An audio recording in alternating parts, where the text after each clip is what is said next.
Gold, trusted gold buyers. మీరు తాకట్టు పెట్టిన బంగారాన్ని విడిపించి ఈ రోజు ఉన్న మార్కెట్ ధరకు కొనబడను.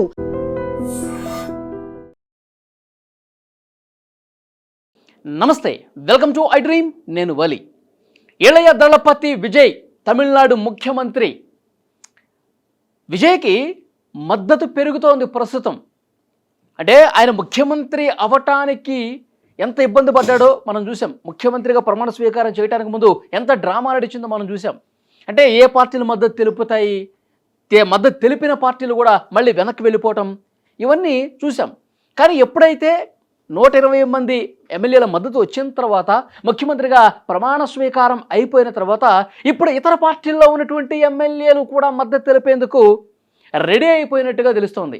లేటెస్ట్గా మనకు వస్తున్నటువంటి ఇన్ఫర్మేషన్, చెన్నై నుంచి అన్నా డిఎంకే పార్టీ చీలిపోతోంది. అన్నా డిఎంకే పార్టీలో చీలిక చాలా స్పష్టంగా కనిపిస్తున్నట్టుగా ఇన్ఫర్మేషన్ ఉంది. ఎందుకంటే యాక్చువల్గా ఆదివారం రోజు విజయ్ ప్రమాణ స్వీకారం చేశారు. అంతకంటే ఒకరోజు ముందు అన్నా డిఎంకే పార్టీలో ఒక మీటింగ్ జరిగిందండి. ఆ మీటింగ్లో ఆ పార్టీకి సంబంధించిన ప్రధాన కార్యదర్శి ఎడప్పాడి పళనిస్వామి, అలాగే ఆ పార్టీలో ఉన్న ఇతర సీనియర్ నాయకులు ఉన్నారు కదా, మాజీ మంత్రులు షణ్ముగం, వేలుస్వామి. సో వీళ్ళందరూ ఒక మీటింగ్ పెట్టుకున్నారు. అంటే ఆ పార్టీకి సంబంధించి శాసనసభ పక్షనేతగా ఎవరుండాలి, శాసనసభ కమిటీ అధ్యక్షుడిగా ఎవరుండాలి, ఎవరి పాత్ర ఏంటి, ఇవి నిర్ణయించే సమయంలో ఒక చర్చ జరిగిందట ఆ పార్టీ మీటింగ్లో. విజయ్కి మనం ఎందుకు మద్దతు తెలపకూడదు అని ఒక పెద్ద ఎత్తున చర్చ జరిగింది. విజయ్ ముఖ్యమంత్రి కావడానికి చాలా పార్టీలు ముందుకు వస్తున్నాయి, వెనక్కి వెళ్ళిపోతున్నాయి, ఒక డ్రామా నడుస్తుంది, స్టాలిన్ ఇదంతా ఆడిస్తున్నట్టుగా క్లియర్గా కనిపిస్తోంది. కానీ మనం ఎందుకు మద్దతు తెలపకూడదు? అసలు భారతీయ జనతా పార్టీతో కలవటం వల్లే, అన్నాడీఎంకే భారతీయ జనతా పార్టీతో కలవటం వల్లే ఇలాంటి వ్యతిరేకమైనటువంటి ఫలితాలు వచ్చాయి, ప్రతికూలమైనటువంటి ఫలితాలు వచ్చాయి. అదే ఒంటరిగా పోటీ చేస్తుంటే బీజేపీ లేకుండా మనకి ఇంకా మెరుగైన ఫలితాలు వచ్చాయి కదా. పళనిస్వామి, నువ్వు తీసుకున్నటువంటి నిర్ణయాలు చాలా తప్పు, నీ వల్లే పార్టీ పరిస్థితి ఇంత అధోగతి పాలైపోయిందని చెప్పి పళనిస్వామికి, అలాగే ఈ సీనియర్ నాయకుడు షణ్ముగానికి మధ్య తీవ్రస్థాయిలో వాగ్యుద్ధమే జరిగింది. ఆయన ఆ మీటింగ్ నుంచి లేచి వెళ్ళిపోయాడు అని కూడా చర్చ జరిగింది. ఆ మీటింగ్లో విజయ్కి మద్దతు ఇస్తే తప్పేంటి, మనం విజయ్ పార్టీతో కలిసి నడిస్తే తప్పేంటి అని కూడా చర్చ జరిగిందట. కానీ దానికి పళనిస్వామి ఒప్పుకోలా.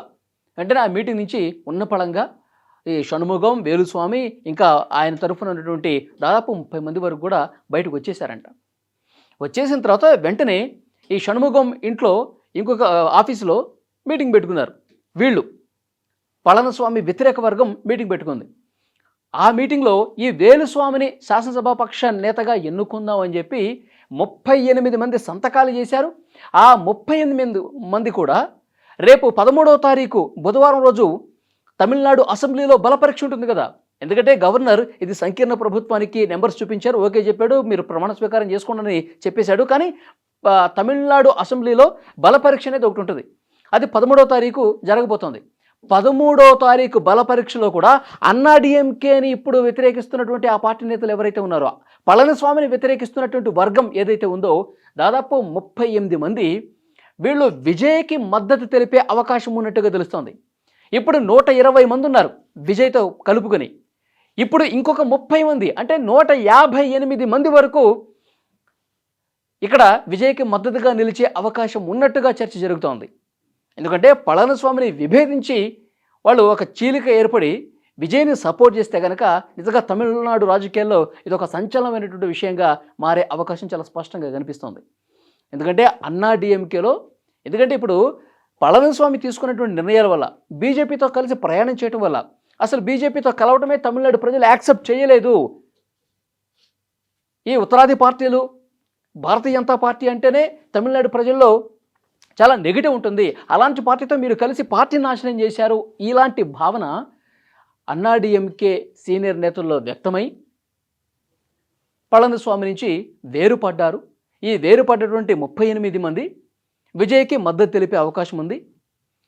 భవిష్యత్తులో ఈ 38 మంది కూడా అన్నా డిఎంకే శాసనసభ పక్షాన్ని టీవీకీలో విలీనం చేసినా చేయొచ్చు అని ఒక చర్చ జరుగుతోంది భవిష్యత్తులో. ఎందుకంటే బీజేపీతో కలవటం వల్ల అటు మనం అధికారానికి చేరుకోలేకపోయాం, ప్రధాన ప్రతిపక్ష పాత్ర లేదు. ఎందుకంటే డిఎంకే రెండో పెద్ద పార్టీగా ప్రధాన ప్రతిపక్ష పాత్ర పోషిస్తోంది. ఇప్పుడు మనం 3వ స్థానానికి పడిపోయాం. ఇక ఇలా ఉంటే రాజకీయ భవిష్యత్తే మనకు ఉండదని చెప్పి అన్నాడీఎంకేలో పళనిస్వామితో విభేదించినటువంటి నాయకులందరూ కూడా టీబీకేతో కలవబోతున్నారు. భవిష్యత్తులో మొత్తం ఆ పార్టీ శాసనసభ పక్షాన్ని విలీనం చేసినా ఆశ్చర్యపోవాల్సిన పని లేదు. నిజంగా అలాంటి విలీనమే జరిగితే 158 మంది ఎమ్మెల్యేల మద్దతుతో తిరుగులేనటువంటి మెజారిటీతో 5 సంవత్సరాల పాటు గుండె మీద చేయి వేసుకొని హ్యాపీగా పాలన సాగించేయచ్చు విజయ్. ఇప్పుడు ఆయన ముఖ్యమంత్రి కావడానికి ఎంత ఇబ్బంది పడ్డాడో మనం చూసాం. ఎట్లా ముఖ్యమంత్రి అయ్యాడో లేదో ఇతర పార్టీల్లో ఉన్నటువంటి నేతల మద్దతు కూడా ఇప్పుడు విజయ్కి లభిస్తోంది. సో 5 సంవత్సరాల పాటు సుస్థిరమైనటువంటి పాలన అందించడానికి అనుకూలమైనటువంటి వాతావరణం ప్రస్తుతం తమిళనాడులో కనిపిస్తుందన్నట్టు చర్చ వినిపిస్తోంది. సో చూడాలి, పరిణామాలు చాలా వేగంగా మారిపోతున్నాయి. ఈరోజు తమిళనాడు అసెంబ్లీలో ఎమ్మెల్యేల ప్రమాణ స్వీకారం అనేది జరుగుతోంది. సో ఇంకొక రోజులో ఈ బల పరీక్ష కూడా ఉంటుంది. ఆ బల పరీక్షలో అనూహ్యమైనటువంటి సంచలనమైనటువంటి నిర్ణయాలు కూడా జరిగి ఆ బల పరీక్ష సంచలనాలకు వేదిక కాబోతోంది. పెద్ద ఎత్తున విజయ్కి మద్దతు లభించబోతుంది అన్న ఒక చర్చ అయితే చాలా బలంగా అనిపిస్తుంది. చూద్దాం, ఈ అన్నాడీఎంకేలో వచ్చినటువంటి చీలిక మళ్ళీ ఏమైనా సద్దుమణిగి వాళ్ళు కాంప్రమైజ్ అయిపోయి ఇప్పుడు ఇతను ఎవరు షణ్ముగం అనే వ్యక్తి వేలుస్వామిని శాసనసభాపక్ష నేతగా చేద్దాము అంటున్నాడు. కాబట్టి ఇక పళనిస్వామి పాత్ర పరిమితం చేసేసి అన్నాడీఎంకేలో షణ్ముగం ఏమన్నా కీ రోల్ పోషించే అవకాశం ఉందా? అలా జరిగితే కనుక పళనిస్వామి దానికి కాంప్రమైజ్ అయితే కనుక అన్నాడీఎంకేలో వచ్చినటువంటి చీలిక కొద్దిగా సర్దుగా మారే అవకాశం ఉంది. లేదు నేనే ఉండాలి అని పళనిస్వామి నేను చెప్పినట్టే వినాలి అని మొండి పట్టుకొని కూర్చుంటే మాత్రం డెఫినెట్గా చీలిక వస్తుంది. ఆ చీలిక డెఫినెట్గా విడిపోయిన అన్నాడీఎంకే పార్టీ అనేది టీబీకేతో కలిసిపోయే అవకాశం కూడా ఉంది. సో ఏదైనా జరగచ్చు.